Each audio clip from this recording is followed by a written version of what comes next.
Right bafethu, masenibingelele sinamkeleke kuyona i-YouTube channel yethu le Siyabudide TV. So uma uqala ukuba khona la ekhaya sicela ukuthi ucindezele ibutton leli libuvu libhale subscribe, phinde upress nayo ke bell uzothola ama notifications noma ngabe nini ke uma ngi-upload video. Kodwa ngaphandle ukuchitha isikhathi seni bafethu, mangingene nje shiyo dabeni lapha nesiphethe izindaba bafethu ngeenkakha zikamaskandi ezimbili, ukhuzani ke bafethu nocakamilisha.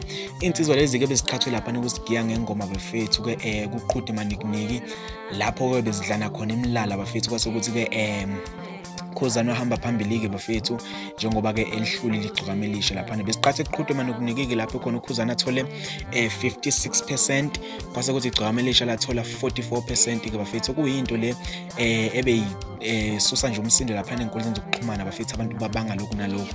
Bekuvoteke lapha abantu abawu 7748, uKhuzani ke bafethu uvotelwe abantu abawu 4339, kwase ukuthi igcukamelisha lavotelwa abantu abawu 3409 ke bafethu. Kwaukuba ke uphuma kanjalo ke bafethu uKhuzani phambili ngo 56%. Uzokhumbula ukuthi ngonyaka ophelile lezi zinsizwa zake zaqhatha futhi kulona lo hlelo ke bafethu likaSigiya ngengoma, lapho igcukamelisha khona lashaya khona uKhuzani ngo 7-3 bafethu.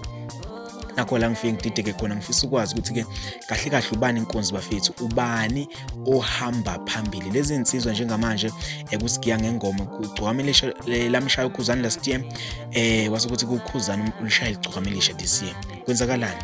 Ubani ohamba phambili? Khona comment section ngezansi share khona umbono wakho. Siyabudide TV kunikeza izindaba shisa phe. Subscriber. Salute bafethu.